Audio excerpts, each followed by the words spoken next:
So who's the angel, who's the devil, though? That's the real question between Solomon and Johnny. I'd like to think I'm always an angel.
Welcome to the Xbox Games Showcase Extended. My name is Tina Amini, and I'm here to dive a little bit more into the games you saw at our recent Xbox Games Showcase. Showcase featured 27 ambitious games, all coming to Xbox. Games like Clockwork Revolution from inXile Entertainment, Fable from Playground Games, and from our partners, Star Wars Outlaws from Ubisoft Massive in collaboration with Lucasfilm Games, and Kunitsugami, Path of the Goddess from Capcom. Today, we'll take a closer look at some other games from our showcase lineup and introduce you to some more games too. We've got the game director of Avowed from Obsidian Entertainment breaking down the game's trailer, and the game director of Hi-Fi Rush from Tango Gameworks is here to tell us about their newest update. You'll also hear from Sarah Bond, head of the Gaming Ecosystem Organization for Xbox, who will tell us more about a program to bring games from underrepresented developers with unique visions to Xbox and Game Pass.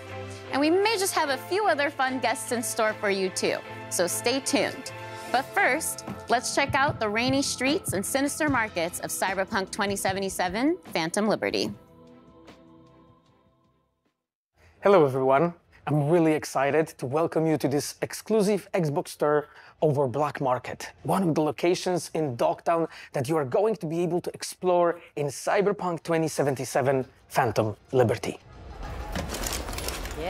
As you can see, Dogtown welcomes you with open arms. Too tame? This is Black Market, a location where you as a player, as a mercenary, you can obtain unique cyberware and weapons, things that you cannot find anywhere in this world. Dogtown is a part of Night City, but has its own very distinct look and vibe. It's outside of the jurisdiction of NCPD, attracting all kinds of eccentrics and dangerous characters. Radical mods, Jim. Never seen anything like that on a non-maelstromer. You mean this? Ain't seen nothing yet. Check this out. Or this here. We have put a lot of work into making the world feel more alive. Small scenes, secrets to find, Easter eggs, make this place feel more vibrant and more believable. Maintenance accessories and... But what's inescapable in Dogtown is Kurt Hansen. Kurt is a leader of Borges militia who rules Dogtown with an iron fist. You've come to the right place. NCPD, gang wars, not in Dogtown. Taxes, who the Check this out. needs them? In Dogtown, I keep your business safe as long as you abide by my rules.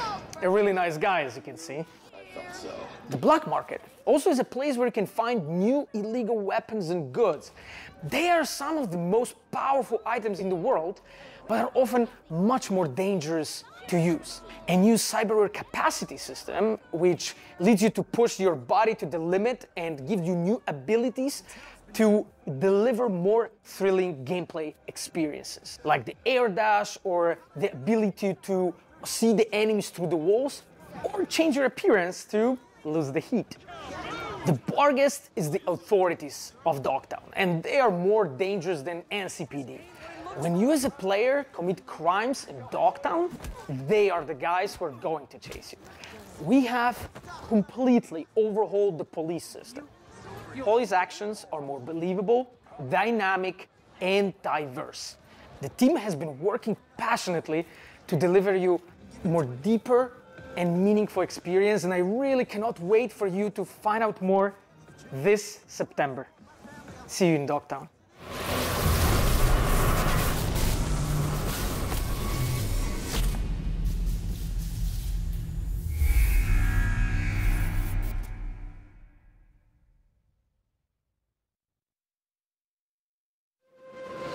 We're not done talking about CD Projekt Red's next dive into the story between V and Johnny just yet.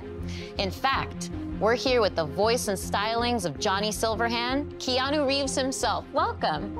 Thank you. It's a pleasure to be here. Likewise. Well, Phantom Liberty introduces us to an entirely new location in Night City. It's called Dogtown. It's this devastated place. It's controlled by a militia. But I think you know more about it than I do, so how would you describe it to players? Night City has its own kind of levels to it, and I think Dogtown is kind of going down to a darker place. It's dystopian. It has a tension to it, and this undercurrent of kind of violence, you know, like, and struggle, you know. Can I swear? Yeah. Shit's gone down in Dogtown. Oh, I like that tagline. Yeah, and it's just, you know, I mean, hopefully it'll be fun for people to play there. It's hard to believe that there's an underbelly to the underbelly Yes, that that's is Night good. City, Yes, right? Yeah, I'm a little scared, but in a good way. No, it's a good way. I mean, we're all kind of drawn to, we're all moths to the flame, aren't we? And there's a lot of flame in Dogtown. Well, if anyone can take it on, it's V, so that certainly gives me the confidence. Yeah, V's a survivor, Exactly. Oh, yeah. you know? And we just saw a tour of Dogtown, too, so we got a little bit of that Oh, cool. ambiance, and we can see what the environment is like. People are getting beat up. It's not good. It's, yeah. It's not the friendliest place to be. You gotta be prepared for it, truly. Yeah. But in our tour, we also hear a recording from a Colonel Kurt Hansen. Who's this guy? Because he seems pretty dangerous, too. Yeah, that guy. No, I'm sorry, I can't say that. My inner Johnny came out. I think that's My good. You know, inner- we know the tone now. Yeah, well, I mean, he's ex-military, military too, ruthless, power hungry, manipulative, and Johnny doesn't like him. I could see that. I mean, Night City in general is the kind of place that breeds that kind of character. Yeah. Let's take a step back. Let's talk about Johnny as a person instead of this horrible person known as Colonel Kurt Hansen. I don't know about this guy, but people like Johnny, and I think it's interesting because we know him to be opinionated. He's radical. We've seen that in Cyberpunk 2077 in the Man campaign, but as we get to know him, he's got a sensitive side too. He can actually be quite caring. That's what makes it so much fun. He is outspoken. He's a little grumpy. And he has a right to be. He's been used, he's been abused, he's been abandoned. And I think that through that kind of hardness of his outside, there is a vulnerability to him. And I think what's great about it is I get to play that character in so many different ways, and so the range of it is cool. And especially for the player, you get to see these moments in flashbacks. You start to understand he's a product of his upbringing, truly, of his surrounding. Well, let's not get carried away. I mean, we can start talking about nature and nurture. I'm sorry, I keep dropping into Johnny. But, yeah, I like his anger. I like his passion. I like what he stands for. He's really just looking for a fair shot. And I love that he's kind of going through music, that there's an artist side to him. And, you know, I got some great speeches. There's all these moments with Johnny where a tiny little thing, you know, elicits this really fun response. You can flip him off and he double birds you back. Like, I love those kind of moments. Or rock. I think another interesting lens of looking at him as we get into Phantom Liberty is his dynamic with Solomon Reed. So what can you tell me about Johnny's relationship with Idris Elba's character?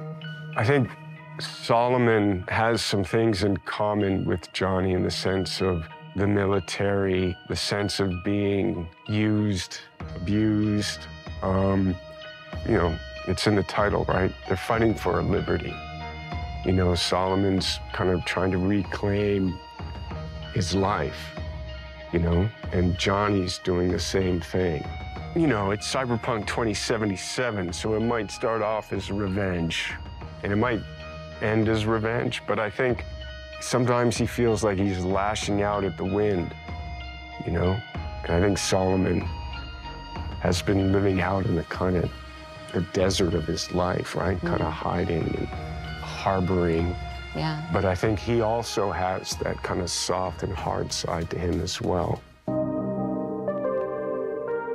So as somebody who's very familiar with thrillers, because you've starred in a few, what do you think about Phantom Liberty makes for a good spy thriller in particular?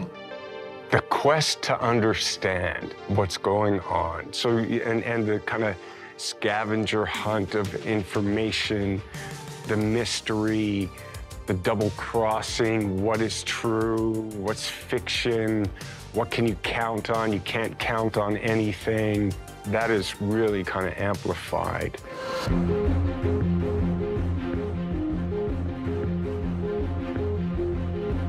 Well, thank you so much for coming out to another Xbox presentation. You've got a lot of fans out there in the Xbox community, so I think I can speak for all of us in saying we really appreciate you showing up here today. Oh, well, thank you. But before I close things out, yeah. well, before I close things out, I'd love your help here, Keanu. How do you think Johnny would end this interview right now? Well, there's a lot of ways you could do that. But, Tina, pleasure to meet you. Oh, is that how Johnny would do it? Yeah. Oh, thank you, Johnny. Nice to see Such you. a pleasure to have you here. I thought you were going to kick down the camera or something, so. No, you see, he's respectful. You know, you're a good egg. Oh, thank you. You too. Yeah. And I'll see you out there again soon.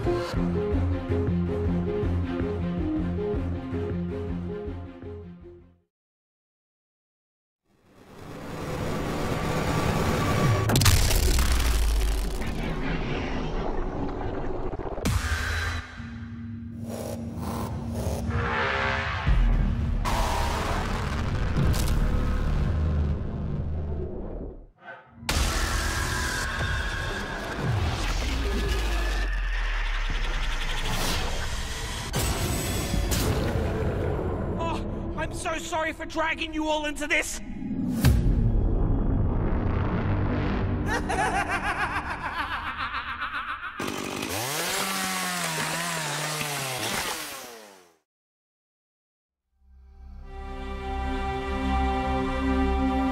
The world you think you live in doesn't exist. It's a pantomime. Theater. And if you get a glimpse behind the scenery, the stagecraft, you'll discover nothing but darkness. And once perceived, it will swallow you whole.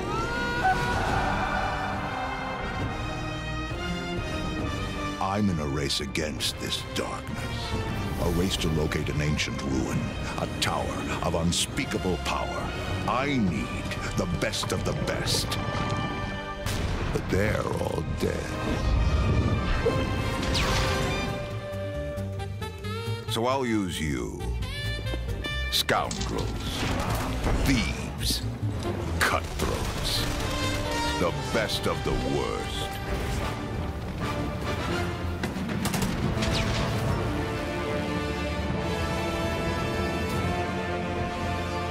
Oh, come now. Try not to look so glum.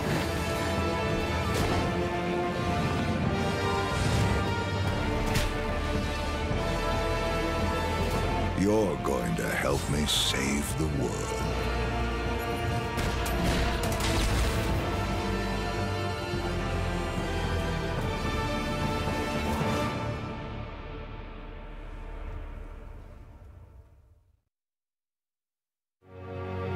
When it comes to RPG studios, Obsidian Entertainment is among the very best. From Fallout New Vegas and The Outer Worlds to Star Wars Knights of the Old Republic 2 and Pentiment, Obsidian Games have placed their stamp on the genre. Joining us today for a closer look at Avowed is game director Carrie Patel. Carrie, I'm so excited to have you here. We just saw this big reveal of Avowed, and there's so many little bits of information in there that I want to dig out and pick your brain around. But before we get into all that, I'm assuming that you don't need to have played Pillars 1 or 2 to really get into Avowed. You're absolutely right. You don't need to have played Pillars 1 or 2. You can come to the world of Avowed fresh. We want this to be a welcoming experience to new players. But if you are a returning fan, there are some recognizable tidbits. For people who have played Pillars 1 or 2, can you tease any more of just those general connections to the universe? And no major spoilers, of course. Yeah. There are a couple returning characters that players might recognize from Deadfire in particular. Players who have played the original games will recognize some of the parts of the world and some of the factions. The Adirian Empire plays pretty heavily into the world of Avowed, so all of that will be familiar to returning players. We do start to see some of that Pillars universe now in the Avowed setting, which is really exciting, and it's looking amazing so far. But can you confirm one thing for me? Are we still in Aora? We're still in Aora, and specifically we're in a region called the Living Lands. So again, returning Pillars fans will recognize the Living Lands as this otherworldly frontier. It's very remote. It's relatively unknown. It's this very dramatic landscape full of all of these different valleys with these unique biomes and creatures, just a really unique visual perspective. And it's a wonderful frontiersy spot that's set for adventure. There's a lot that's undiscovered, and so that's the part of Aora that we're introducing players to in Avowed. And we also see a character talking to us in the trailer. He seems like he might be a companion, because that would be a very Obsidian thing to do. So what's going on with that? Yes, this is Kai, and he's one of the first companions you meet in the game. He's an Amawa. That's one of the unique species of the world of Aora. And Kai as a character brings a balance of this really battle-hardened perspective. He's seen a lot. He's served as a soldier and a mercenary, but he also has a really unique sense of humor. So he brings a spirit of levity and camaraderie to the party as well. And as he's talking to us, he's also kind of conveying, well, he's straight up saying that he's afraid of you and your abilities. But it's not like the heroes are the only powerful beings in this universe. So I'm curious what that means for who we are as the player character. Are we a watcher again, like in Pillars 1 and 2? Or maybe we have some connections to the spirit realm and beyond that gives us these terrifying abilities? So you're not a watcher this time, but you do have a unique soul connection to the world that gives you a connection to the Living Lands and to some of the more mysterious forces at work there. The player is also being sent as an envoy of the Adirian Empire, and so they come with both a very mysterious aura, but also a certain sense of political urgency. Kai also mentions a plague. That's another bit of detail that we get within the trailer. We see a very concerning growth on a lot of the creatures in the world. What can you tell us about this plague? I can't say too much just yet, except that it is a unique soul plague that is devouring the Living Lands, and part of the player's mission in being sent here is to investigate and try to stop it. We also saw a lot of combat in the trailer, and we see dual-wielding pistols, we see spells, we see swords, we see just a ton of abilities. A lot that actually is really reminiscent of the Pillars universe too, but those were isometric top-down view games, and Avowed is a first-person game. So how did the team approach that same kind of fantasy combat, but in the first person for Avowed? So we wanted to take that same depth and breadth of play styles and combat abilities and player fantasies, where you can play someone who's very magically musically attuned, more traditional fighter or ranger, and really invest in whatever play style is most appealing to you personally, we wanted to take that depth and breadth and translate it into a first-person experience where you can feel the visceral nature of the attacks, feel the dynamism and the momentum of those attacks as you're executing them, and that means including a range of options like, as you noted, dual-wielding pistols, which is one of my favorites because you don't see that often in fantasy RPGs, but also traditional sword and board, a whole host of magical abilities, a lot of things that'll be both a little bit familiar but hopefully new to players as well. And I've got one more question for you because I know the audience is going to want to know this one, but just how big is this game? So it's going to be roughly comparable to something like Knights of the Old Republic 2 or The Outer Worlds. It is set up as a series of interconnected open zones that players can explore at their own pace. You can invest in discovering every nook and cranny in the world, discovering every secret, finding every side quest, meeting every character, or you can have a much more focused experience. And it's really up to players and how much time they want to spend in the Living Lands, but I'm hopeful that they're going to spend a lot of time with us once Avowed releases. Well, count me in as one of those players because I definitely want to read and hear every line of dialogue, everything everyone has to tell me, and discover every inch of the Living Lands. Well, thank you again so much for being here, Carrie. This has been so insightful and fun. Thank you, Tina. This has been a pleasure. That was just a taste of what you can expect from Obsidian Entertainment when Avowed lands next year on Xbox, PC, and Game Pass.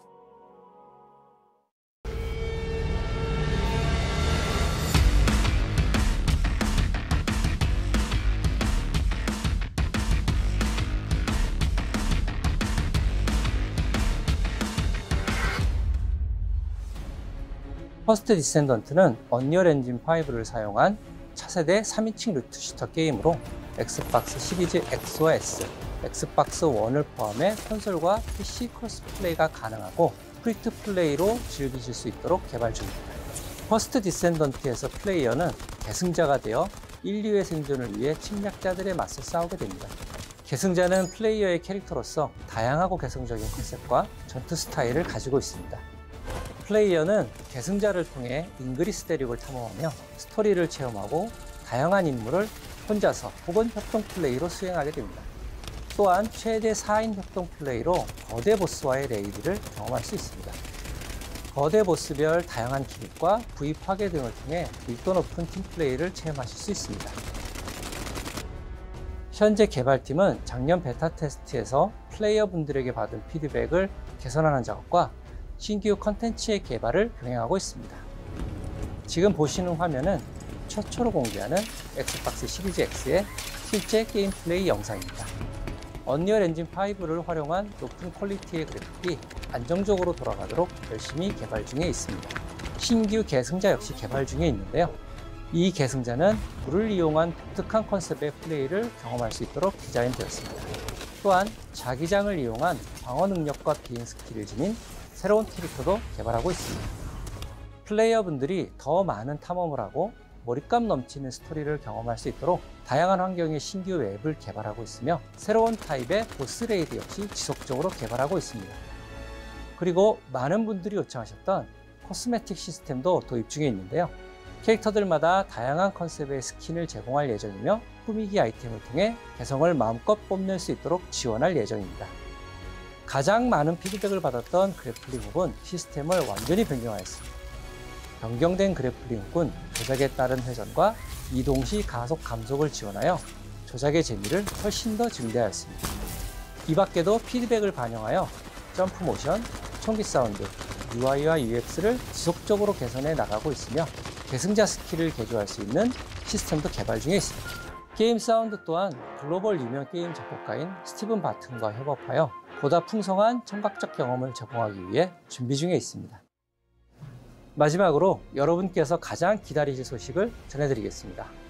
현재 저희는 연내 출시를 목표로 하고 있으며 그에 앞서 8월 엑스박스 시리즈 X와 S를 포함한 콘솔과 PC에서 크로스플레이 베타 테스트를 진행할 예정입니다. 베타 테스트는 8월 22일부터 8월 28일까지 일주일간 진행되며 오늘부터 공식 홈페이지를 통해 신청하실 수 있으니 플레이어분들의 많은 참여를 부탁드리겠습니다. Be the first descendant.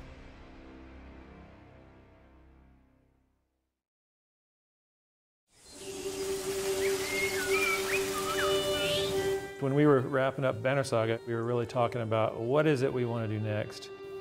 We earnestly started with the idea of making a game that was hopeful, that was a triumph for the human spirit. Something that had a lot of replay ability, something that you can really explore for a long time. There are different worlds that we want to explore. Towerborn is that game.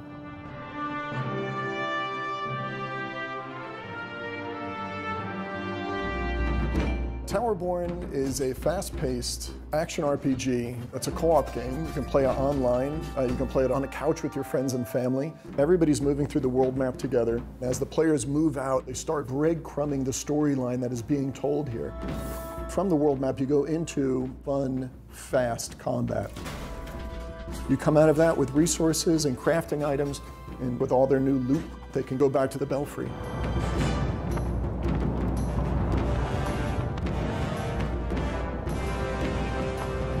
The Belfry is the player's safe haven and humanity's safe haven. The player can customize their appearance, their loadout, talk to all these different NPCs. The world itself is a mix of 3D and 2D. We definitely wanted to have that kind of beautiful background that you see in animated movies. Towerborn is all about humanity's last chance at survival. Humanity is clinging to hope and clinging to this tower. It is your mission to try to hold the forces of darkness at bay, to give humanity a chance at survival. The most important thing about the gameplay is it's just fun. And it kind of just amplified its fun the moment you added another player. All of the players can build their character in a way that's specific to them. It just turns into this back and forth exploration. Like, let's try to do this one combo, and then let's see if you can do a follow-up. From a couch co-op perspective, that's just really fun because there's not too many couch co-op games anymore. I'm hoping in 5 years from now, it's in a place that I never even would have thought of. It's a seasonal game, which is different for us. Players can expect a new storyline with new quests, new biomes. We'll be rolling out new gear, new monsters, new bosses. Expanding on the content in a continuous, organic way, so it just becomes a living world.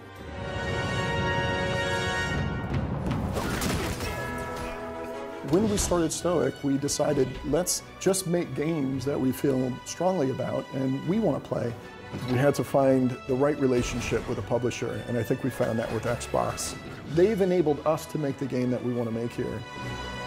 I earnestly cannot wait for the community to see the game that we're rolling out here. Towerborn is, I really believe, something unique.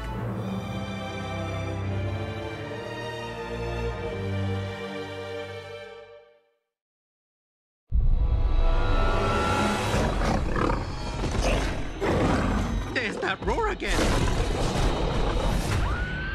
You gotta protect the pit stop, please! What the hell is that thing?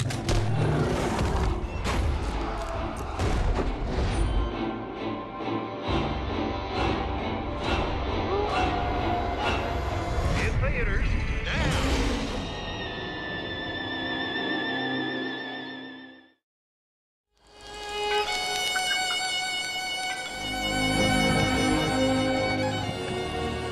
Hello, I'm John Rush, art director for Fallout 76. I hope you enjoyed the world premiere of the trailer for our Once in a Blue Moon update coming June 20th, free to play for anyone who owns Fallout 76. The blue moon has risen over the hills of Appalachia, bringing with it a ton of great new content for players. That includes new cryptids like the Blue Devil and Ogwa to threaten the progress of the Blue Ridge Caravan Company. We've also got 2 new public events, both of which give you a chance to earn caravan and cryptid-themed rewards. Defend the Middle Mountain pit stop from waves of monstrous creatures and safe and sound. And thwart a horde of crazed cultists and beasts of burden. With Season 13, we've also got a new scoreboard called Shoot for the Stars, which celebrates the stars of the silver screen and gives you a chance to earn cinema-themed rewards.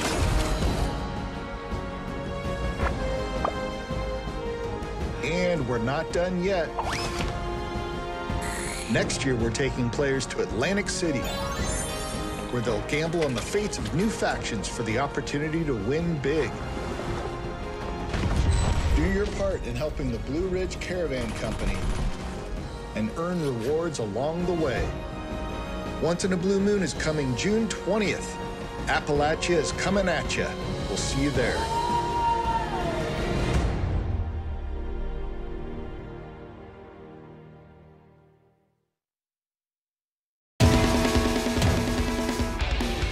What's this?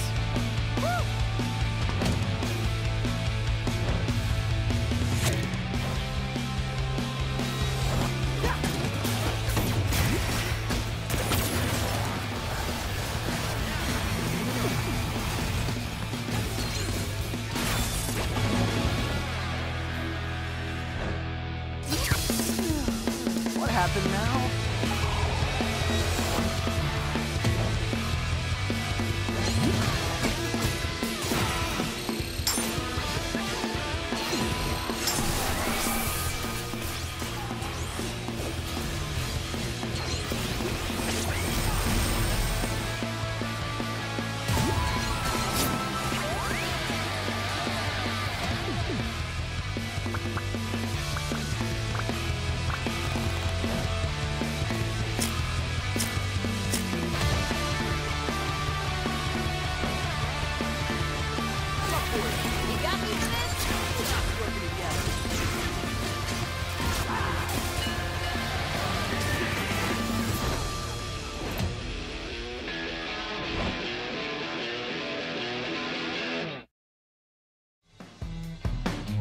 We've just seen a new trailer for updates coming to Hi-Fi Rush called Arcade Challenge Update. No joke, there's literally exclamation points in there. That's not just me. So here to explain that and more about the update is game director John Johannes. Welcome to Showcase Extended, John.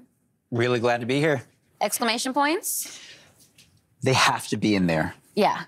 It feels It's style. It's style. Yeah. It's a style thing. Well, Hi-Fi Rush is such a stylish game in general. I think that's one of the things that people really excitedly pointed out when we shadow dropped the game in the Developer Direct earlier this year. But making a brand new IP is always a bit of a risk. Your studio's known for kind of scarier games like The Evil Within and Ghostwire Tokyo. Can't deny that. Yeah. But yeah, this type of game is something I just always wanted to make personally. And I just thought music and action work so well together. And after I had finished working on The Evil Within 2, it just felt like the right time to try something new. And our studio's always been about just making fun games. It doesn't have to be about a certain genre. We're not about making one specific thing. And fortunately, there's plenty more of that content to come because we just saw an absolutely jam-packed trailer. So I'd love for your help in breaking down all the details, all the stuff going into this update. Sure. There's a lot, so bear with me. Everything in this mode is unlockable once you've finished the game, and you'll unlock an arcade cabinet in your hideout. And by accessing it, you get 2 new modes. One is called BPM Rush mode, which takes the gameplay up to like higher speeds than we've ever done in the main game. And the other is called Power Up, Tower Up, which is a new sort of randomized spin on the rhythm tower mode that we had in the original game. And included in this mode are 5 new original songs to play to, as well as 2 brand new enemies. And then there's special attacks and this whole meta system for unlocking upgrades and rewards. And that's all I can think of right now. I love that there's so much to unpack there, but let's rewind. Let's talk about just BPM Rush for now. Sure. It was described in the trailer as effectively Hi-Fi Rush's equivalent of a turbo mode. Can you explain that a little bit more? Yeah, early on, the team was like, how fast can we go? And in the game, we kind of settled at, about a max 160 BPM. But this mode really takes it up to 200 BPM. But we sort of ease you in there. It's a gradual upgrade until it eventually gets so fast, you just got to sort of think on your feet and naturally react to the rhythm in the combat of the game. I personally love that there's a lot of accessibility settings in the game, too. It makes it so that you can adjust the game to your own comfort level. But this is a post-game challenge. It's meant for when you've gotten into the rhythm of the game. So I'm curious if you have any pointers on as far as how to tackle that challenge. As an action game, I think a lot of people want that sort of next-level challenge, another way to use their abilities in a new type of environment. This mode does that by putting you at the high speed. But we also have multiple difficulties. We have an easy mode for people who want to experience what that's like. but maybe are not in tune with that sort of high difficulty that's accompanied with this stuff. But then we have a casual normal mode as well. And then we have, after beating those modes, we can unlock an EX mode, which takes up to a hard level where damage is multiplied and keeps you at that high BPM throughout the entire time. But there already was a post-game challenge when Hi-Fi Rush launched. It was the Rhythm Tower mode. You mentioned that briefly earlier. That's the one where you face just increasingly difficult combat. So how has that evolved with the power-up, tower-up mode? So the Rhythm Tower mode was kind of like a very curated experience. And while it was very challenging, you can prepare, go in and sort of customize your character, know what you're getting into. And in this mode, we flip it to the almost opposite end. Chai starts off downgraded. We actually remove all your abilities, and you have to earn them back by fighting waves of randomized enemy sets.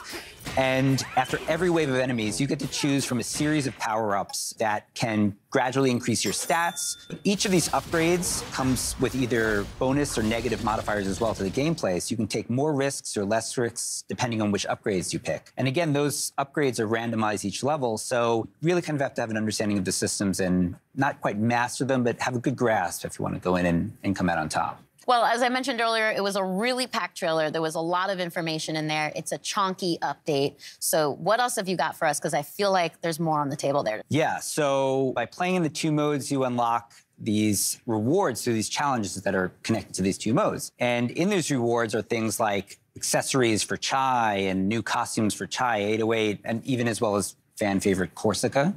We have new modes for the photo mode as well. Things like new filters. We have new poses for the characters. We have stickers that you can place on the photos now. And then there are some extra hidden secrets that we don't want to give away right now, which, as you know from our game, we like to hide in there and we like people to find, which is always fun. And then in conjunction with this release, we're also releasing a separate costume pack, which is a kind of take on what the characters would look like if maybe this game took place in a different time period. Ooh, a little tease. I like that. And there's some really fun-looking stuff in there, so. Well, thank you again so much for coming out all the way from Japan to Showcase Extended, John. I'm super glad to be here. That's all we have to share about the new update for Tango Gameworks' Hi-Fi Rush coming soon. Now it's time for us to return to the second era of Tamriel and the Elder Scrolls Online. ZeniMax Online Studios debuted the trailer for their upcoming expansion at Showcase, and today they're here to break that trailer down for us. Let's hear what the team has to say about the Necrom expansion for Elder Scrolls Online.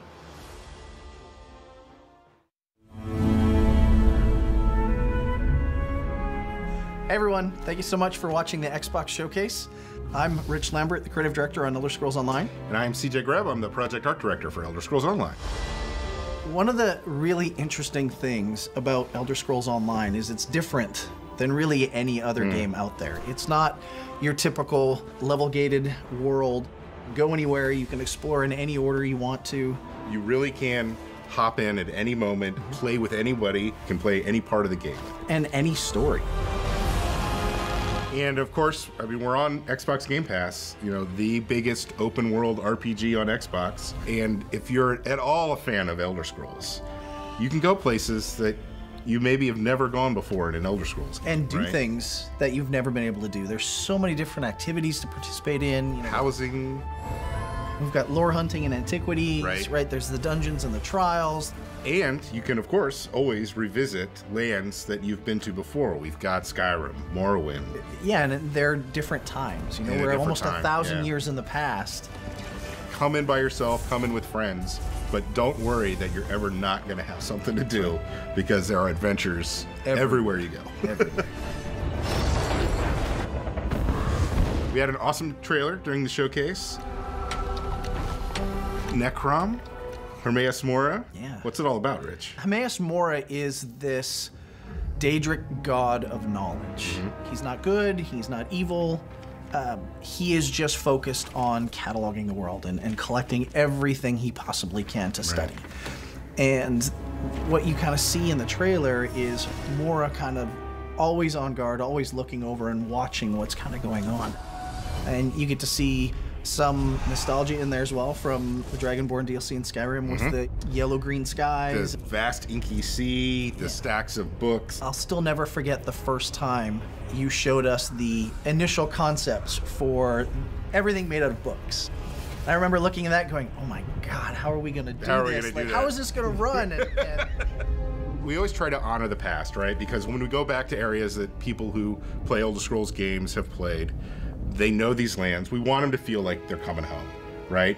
But we have the chance to add a little into the mix. The art team was able to really play with kind of cool, unique monsters. Yeah, we were given some great places to go for new monsters in the zone.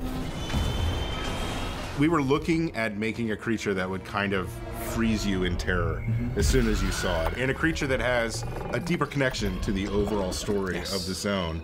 We've also got the Tavani Peninsula, kind of the Morrowind vibe. It's always fun to go back to this part of Tamriel because it's one of the most imaginative and sort of like visually expressive things that has ever been created for an Elder Scrolls world. And then, of course, Necrom City itself. This ancient city that, is rumored to have been built, even before the Tribunal was even established. Right. Being able to play with that and look at that architecture and this ancient city of the dead. And you guys gave us a new class to do. The Arcanist draws their powers from Hameas Mora.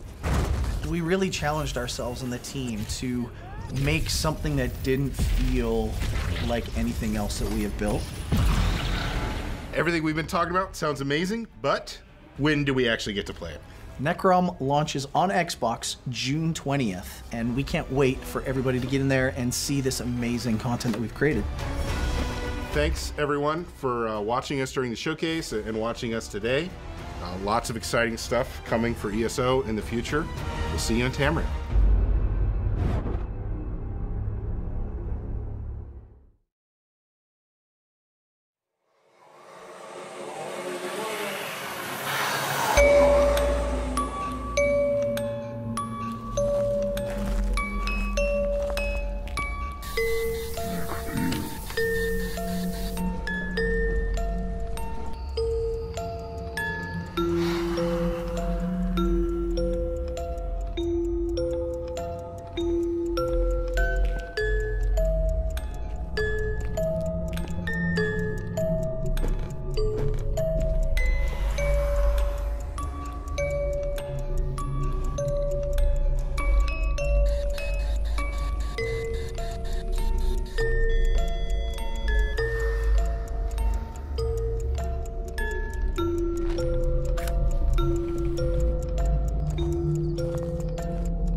IBS World News。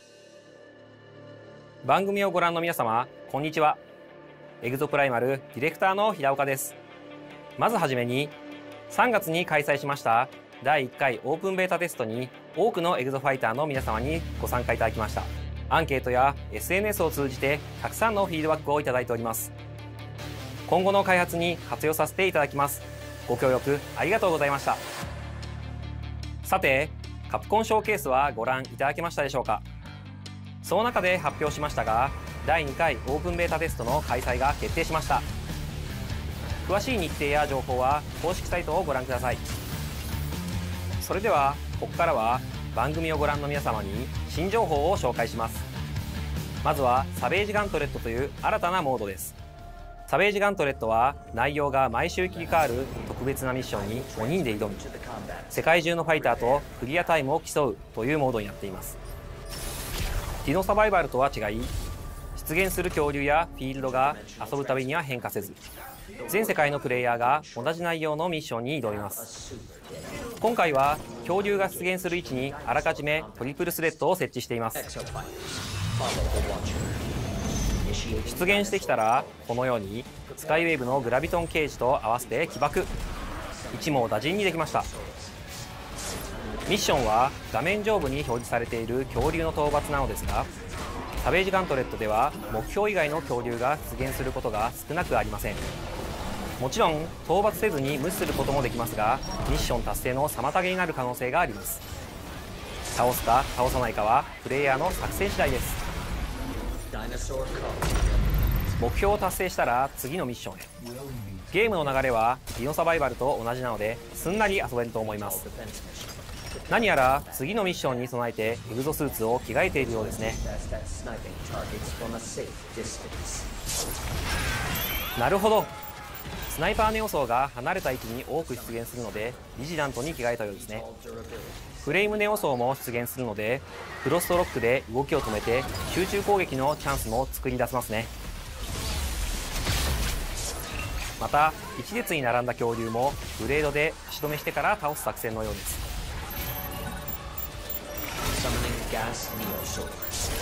道中では大型恐竜が複数体出現することも。サベージガントレットはエンドコンテンツに相当するモードなので基本的にはミッションの難易度は高く設定されています。モジュールの強化、組み合わせはもちろんチームメンバーのスーツ構成などよく考えて挑んでみてください。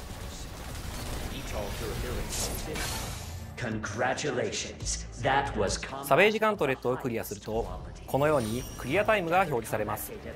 その後自分のクリアタイムがどの程度だったかランクによる評価がされます。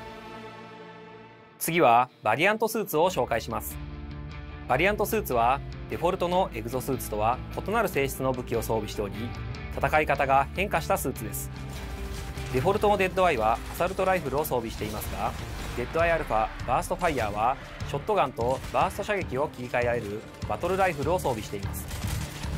敵との距離に応じて射撃を切り替えながら戦います。他のバリアントスーツも特別にちょっとだけお見せしますね。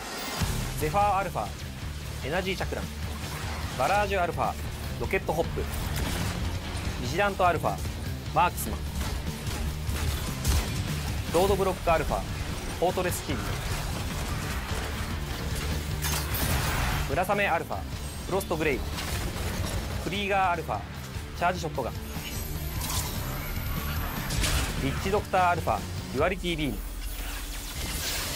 スカイウェーブアルファサンダークラップ、ニンバスアルファダブルバレル、バリアントスーツは発売後のタイトルアップデートで遊べるようになります。エグゾプライマルは発売後も定期的にアップデートを行っていきます。シーズンごとに新たなゲームコンテンツを追加していきますのでご期待ください。本日はありがとうございました。それではウォーゲームでお会いしましょう。レッツマッシブ。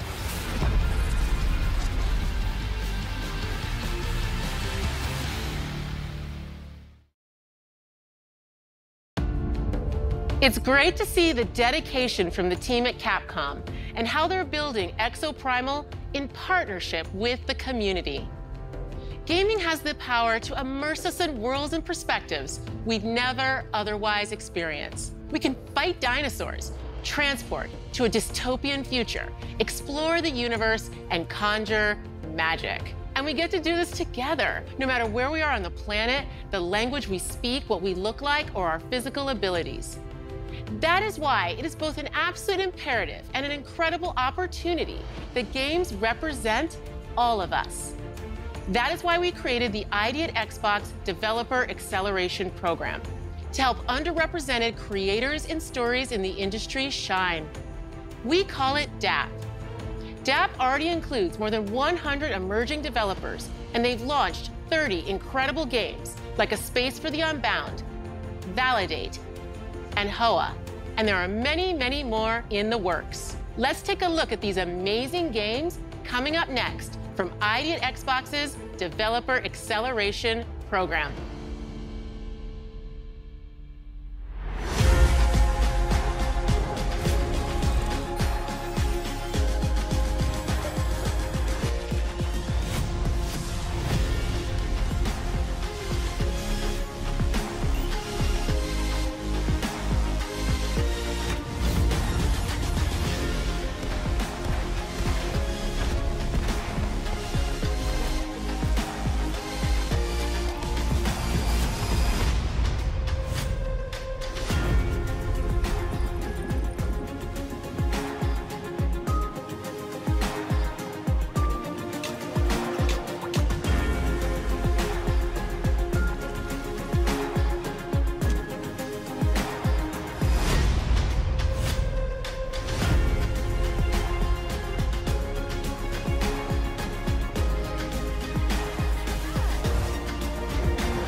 got a call from my good friend Jörg Newman, the head of Microsoft Flight Simulator. He told me about this once-in-a-lifetime, out-of-this-world opportunity. So I'm here in Budapest, the capital of Hungary. Jörg, he's around here somewhere. Let's go find him. Jörg! Hey, Paris! It's great to see you. Yeah, great to see you. Thanks for coming to Budapest. Of course. What am I doing here? I'll tell you on the way. We have a boat to catch. A boat? Yep. We don't have a plane? Nope. Come on, Paris.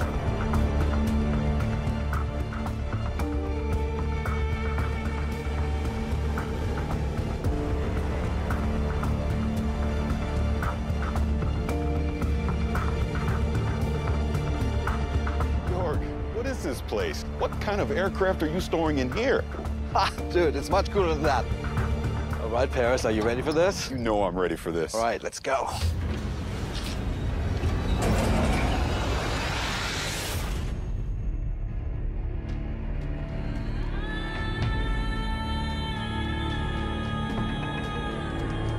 Welcome to the world of Dune. This is incredible. Come on, I want you to meet someone. Hey, how's it going? How are you, man? It's good to see you. Good to see you.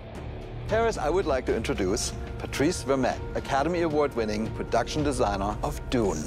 It is very nice to meet you. I'm a huge fan of Dune. Now, Patrice, can you tell me, what is this place? Well, this is the warehouse where we actually keep most of the props and the set deck elements that we used on Dune Part 1 and Part 2. Now, Jörg, how did all this get started? So it goes back to November 2021. Dune had just hit the movie theaters worldwide, and we got a call from Legendary, and they had the idea that we bring an ornithopter into Microsoft Flight Simulator. And me being a lifelong science fiction reader and fan, a big, huge fan of the Frank Herbert books, how could I say no? Okay, now it makes sense after seeing the trailer at the Xbox showcase. I understand why you brought me here. You guys want to take a look? Because we actually do have a couple of ornithopters here if you want to see. You want to take a look? That would be awesome. Yeah, let's do it. All right, let's do it. All right.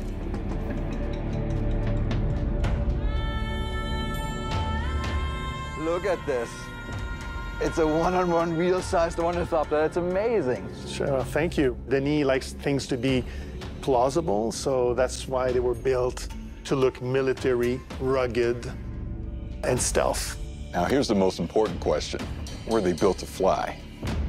Funny you mentioned, because I've been asked that question on a couple of occasions. No, they don't fly. They are heavy. They're 11 tons.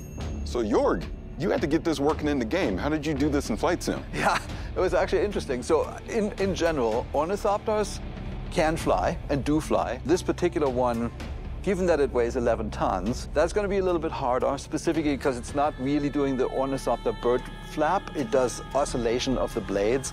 And we currently don't have the material science to get the thrust and the lift. But on Arrakis, I think this is absolutely possible. And in Flight Sim, we made it work. Patrice, we're here. Can we go in? Absolutely. All right, let's do it. Normally we'd go in through the, climbing up the landing gear, but this will do. Yeah, so what's cool about this, Paris, is that all those buttons are actually realistically hooked up to the system. Master engine switch, what you're doing there above those, the red, are basically all the lights. And as you notice, it's all analog because in the world of Dune, there's no thinking machines. Thinking machines have been illegal for 10,000 years. Yeah, that was actually fascinating when we implemented it. Because it's a science fiction, we thought, oh, it's glass cockpits, everything's going to be computerized. Like, none of it is. This is a very practical helicopter, almost like from the 1960s. So, Jörg, in the first movie, the Thopter was able to do a lot of cool moves and maneuvers. You're going to be able to reproduce that in Flight Sim? Oh, yeah, totally. I mean, the really cool design that you guys came up with is each blade is independently controlled. So each blade has its own lift and thrust. And that means it can go from a really stable hover to a steep dive and back to a glide instantaneously. I would just say thank you that you designed such an awesome and realistic machine, because that's what we do. We bring realistic machines to life. But if you want to see a little bit more about the game design, Absolutely. I have something for you. Absolutely, I'd love to see.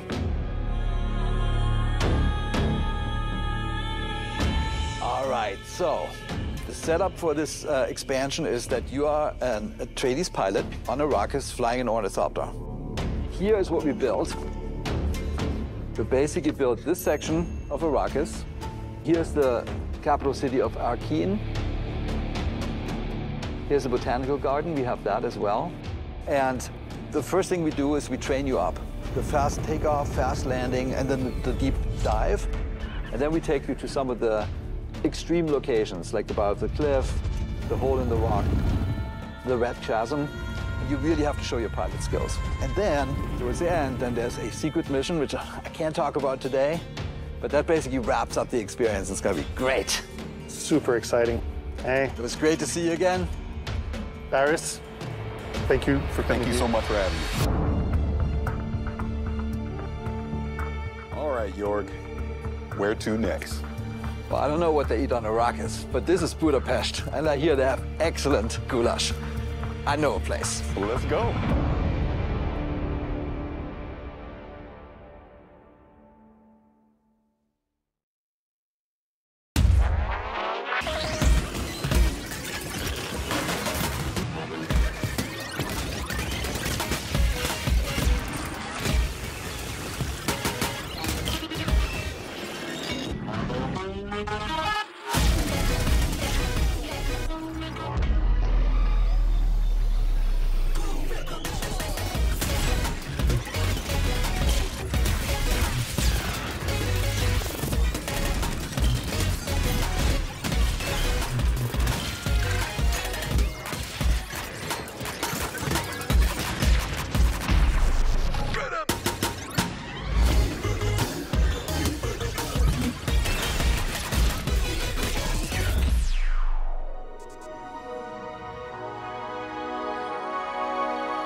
Lies of P is a thrilling Souls-like that takes the story of Pinocchio, turns it on its head, and sets it against the darkly elegant backdrop of the Belle Epoque era.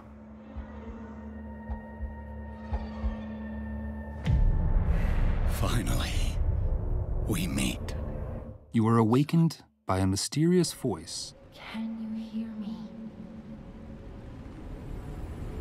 You must adapt yourself and your weapons to face untold horrors, untangle the unfathomable secrets of the city's elites, and choose whether to confront predicaments with the truth or weave lies to overcome them on the journey to find yourself. You are able to create your own weapon through the combination of these blades and handles. Of the hundreds of possible combinations with different respective appearances, performances, attack motions, and patterns, each and every blade and handle has its distinctive Fable Arts.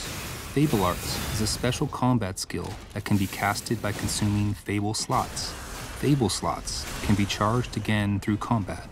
Select your own special skills to vanquish your enemies. The Legion Arm is a prosthetic on P's left arm. The Legion Arm can exhibit special abilities by consuming the Legion Gauge, providing you an eclectic combat experience. So, puppets are all there are? I highly doubt that. You'll have to face all sorts of monsters, puppets only being one of them. You're not quite done yet. Bone-chilling bosses await you.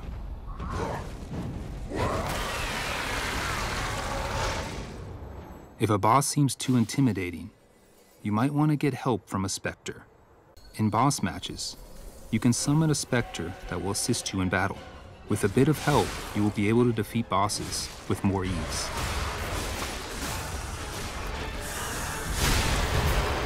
The P organ is a system that allows you to upgrade your character.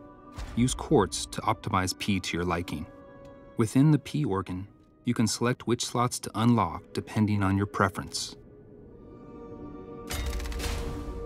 There will be times when you will be confronted with choices where you can give comfort to others in sorrow or despair by lying, or you can choose to tell the truth.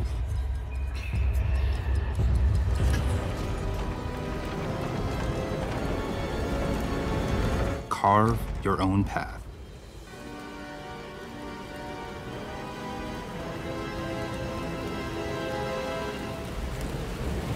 Meet Lies of P on Xbox One, Xbox Series, and Game Pass, coming to you this September 19th.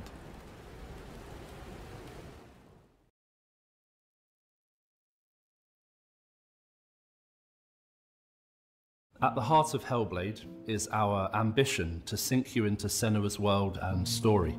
To do this, it's critical that we make it as easy as possible for you to suspend your disbelief. One key method of achieving this is our use of performance capture.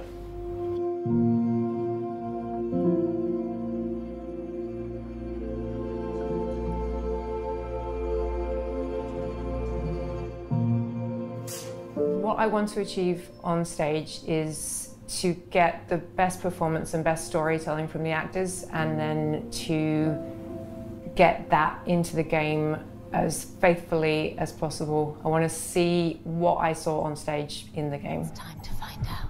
Why are they watching? It's time to find. When we were shooting the scene from the Xbox showcase, it was quite a somber mood on set, because that was one of our moments in the game where it's just Senua and the Furies, and we have an opportunity to connect with the player one-on-one. Where are they? Where are you? What do they want? I don't like it. I'm scared. This is too Mad woman. At this point in Senua's journey, she's had her confidence eroded. There's a lot of doubt. And she needs to find within herself a spark of hope, that strength that she has, in order to continue on. Everything I've done has led me to this place. We've come so far. While this scene is relatively simple, the scale and complexity of our performance capture has multiplied to meet our creative ambitions on Hellblade 2. We shot the first Hellblade in the boardroom of our old studio. It was very MacGyvered together. In the new studio, we have a custom-built mocap space, which has pretty much everything we could have dreamed of. We've got projectors, so we can recreate sets on the ground if we need to. We've got loads of props that we have available to us at any time, so we can build sets.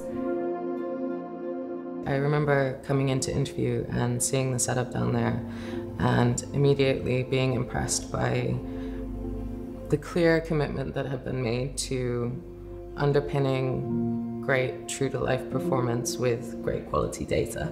So we've got a lot more cameras this time around. They're kind of top of the line at the moment. And in the kind of space that we have downstairs, we have nearly wall-to-wall coverage, which is really impressive. And it's not something that is common. It's certainly a step up from a few cameras set up in a boardroom.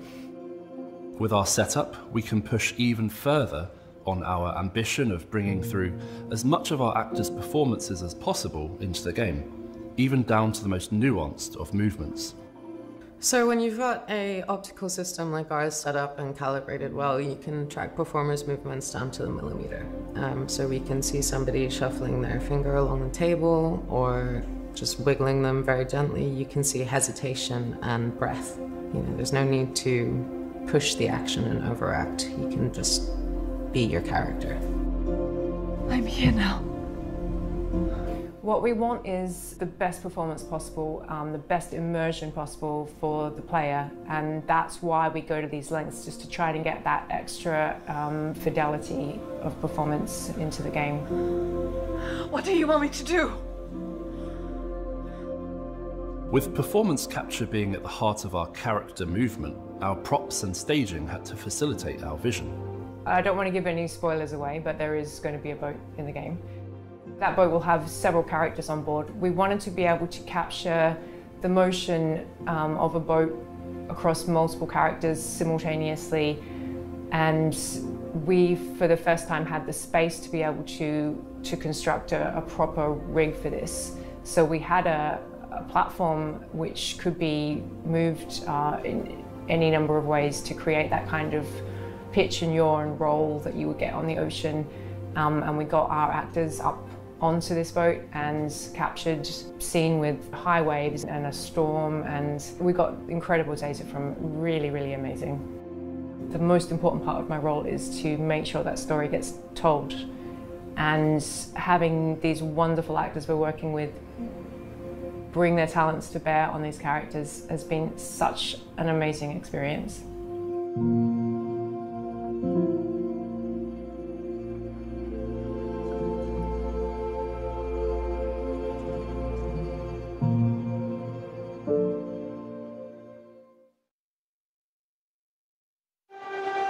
My name's Larry Herb, Xbox's Major Nelson. Welcome to FanFest. I'm excited to be here. So here we go. Let's roll that video.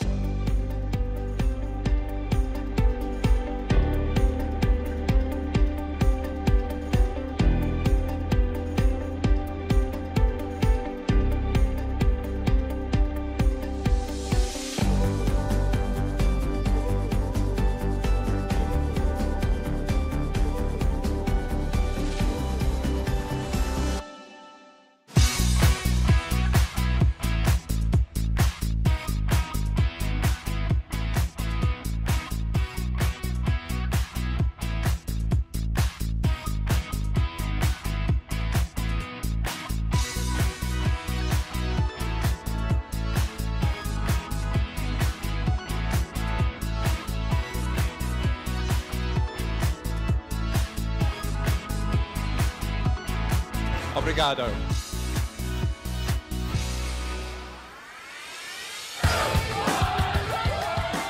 At FanFest Melbourne and playing awesome games and having a great time. There is so much going on here tonight.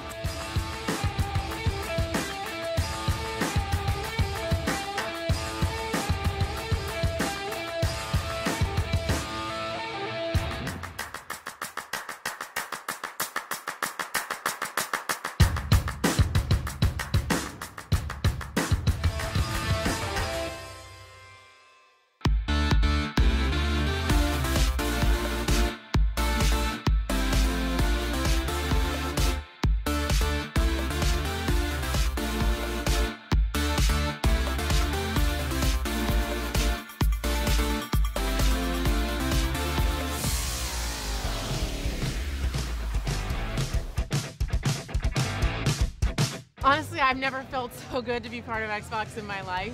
I'm just wandering around, I've been talking to people, and everybody is so excited about what's to come.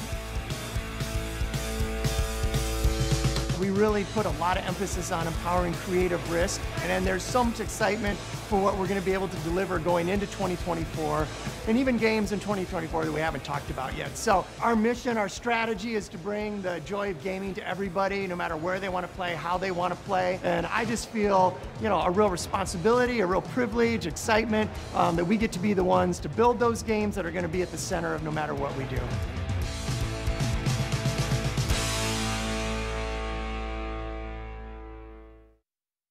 Hi, I'm Sebastian, and I'm the community manager for Light Your Frontier. Today, I'll be playing with Kelly, Anita, and Carolina to explore the new multiplayer features Light Your Frontier has to offer.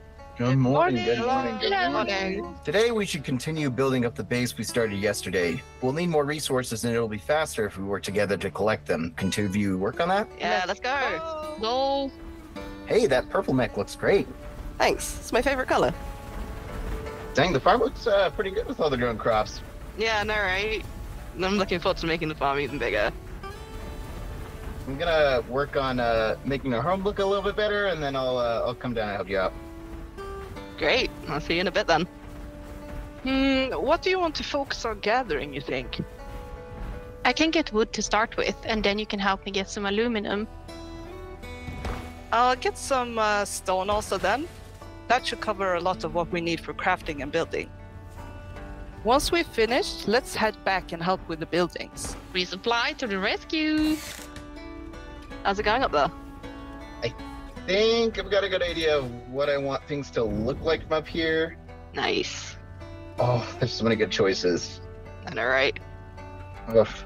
But I think that looks good. Can't wait to see it.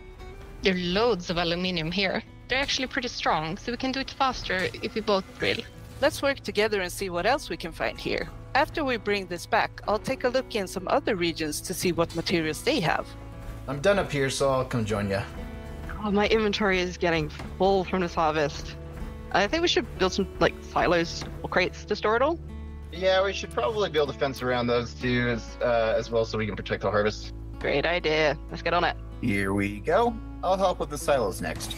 Yo, anyone need materials? Because we got a ton of stuff. Yes, please. Oh my gosh. Fantastic. Do you want us to start helping you build? Yes, please, please. Oh, on it.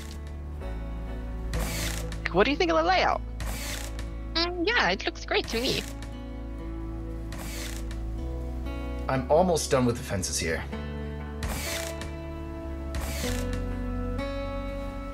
Hey, everyone! I was going for more materials and I found some ruins over there. Really? Jump on your mechs and come see this. Oh, wow, what is this? Oh, look at that. This is so cool. That door is huge. Wow. I wonder what's inside, though. Tomorrow we should totally find a way to open this. Let's head back to the base and see what we can do.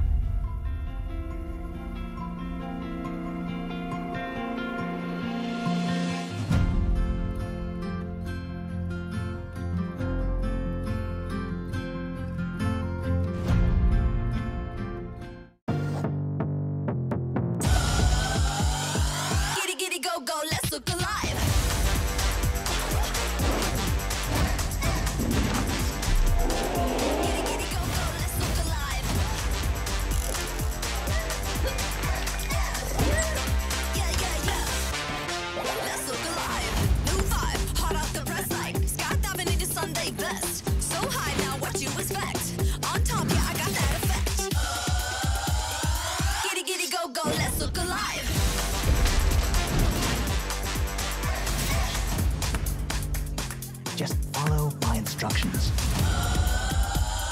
Giddy giddy go go, let's look alive.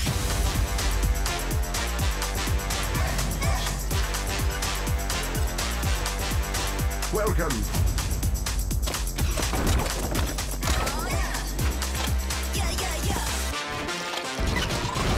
We on the roll with it. Go with the flow, kick it. Turn up the noise, hit it. Yeah, yeah, yeah, yeah.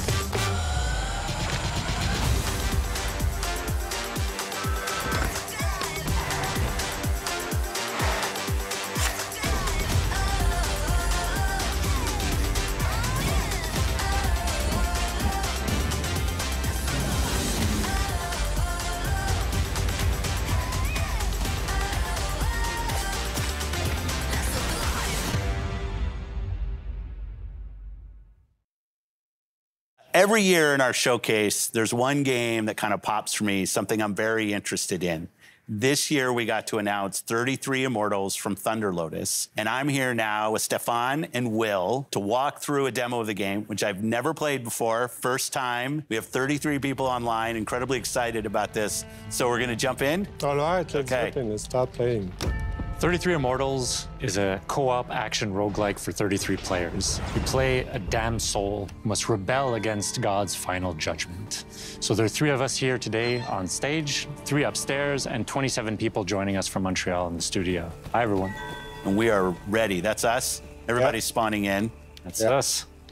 This is 33-player multiplayer. Yeah. Not a normal number of characters for a multiplayer game. Yeah. How did you come up with 33 players? We were searching for a significant number where we can all play on the screen. Yeah. We stayed together on the screen, so 33 felt good. 32 felt good. But as the game is inspired by the Divine Comedy, the medieval poem from Dante Alighieri, written in the 14th century. And this poem has 3 sections: Inferno, Purgatorio, Paradiso. Each section has 33 chapters. And so we say, oh, let's do 33 players. I love it. 33 Immortals. Man, I love what you said, Will, that when you guys started this game, there weren't even 33 people at the studio, so you didn't have enough people in the studio to fill out the full roster of the game. Yeah. It's just such an awesome point. It's a challenge. It's a challenge when you're trying to do that. I love it.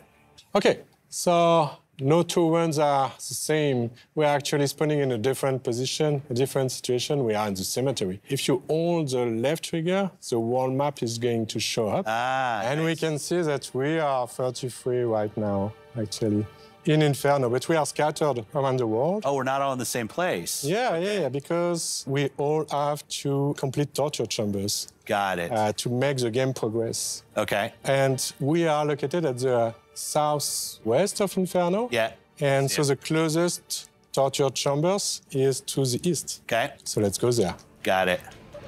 Okay, let's continue down south towards the first torture chambers. This one, I have a good feeling for it. The soundtrack, what's going on? The music's kind of cool. Thank you. This is Max LL, who's actually done the music on all of our games. And you're in Montreal. We are in Montreal, yes. Close to one of our XGS studios in Compulsion. Yes. It's also in Showcase. Yes. I love the community of game creators in Montreal. Absolutely. It's always important to be well surrounded and all that. So we didn't talk about your first game, Spiritfarer. Yeah. I thought it was fantastic. Thank you. Yeah. It was great. Now, as you can see, this is not Spiritfarer. No, but like, how do you think about that from a studio standpoint, having such, I mean, Well, I would say they're stylized games, but outside of that, very different games. We're not worried about, genre. Our goal is really to just try and make unique, immersive, creative experiences that players love and that they want to play for. Awesome, I love that. Yeah. This guy who's getting out of my comfort zone sometimes. Okay. All right. What do we do? So we have completed a torture chamber, so we have achieved a first step in I got left behind. That's what you're saying. defying God, yeah. Oh, they're back on us. Whoa. Well, we gotta face the wrath of God. Careful. Oh, no. Dash, dash, dash. Dash. Run away. Oh, I can't. I have like 0 health. New torture. No, I gotta get out of here. Where are you? Well, why weren't they in the torture chamber trying to help us? Okay. Okay, these range. God is getting angry. Yeah. Whoa. We're getting hammered right now. Okay. Come on. Okay, here's a guy. Can you revive me? Revive me. Yeah. Just stop moving. That's good. One up. Yeah, I'm up. Okay. Whoa. Thank you. Oh no. Oh, run. This is the holy fire. What is this? Oh, one holy fire. One nose. Now we're in holy fire? The wrath of God. Okay, I'm ahead of it. Okay, so we unlock the Ascension battle. So that's the last battle. Here, can we get this? Can people jump in my heels? Yeah. I'm in. Oh. I tried to do the heal. Don't mind me, the wandering soul. Save me, please. I'm like a zombie. Maybe someone... Did I mention I'd never played before? Oh no, I died too. Oh my. Okay, hopefully the team can carry us.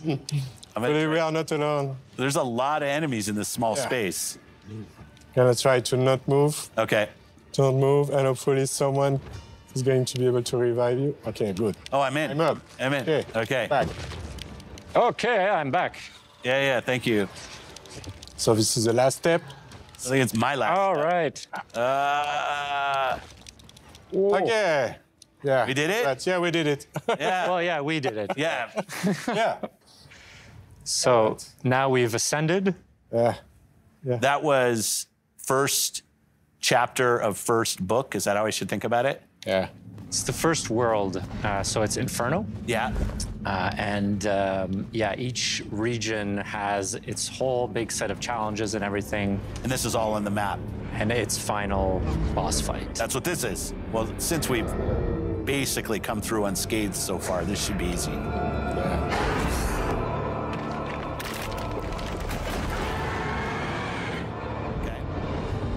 Yeah, it's easy. You saved us from having to kill the final boss. Yeah.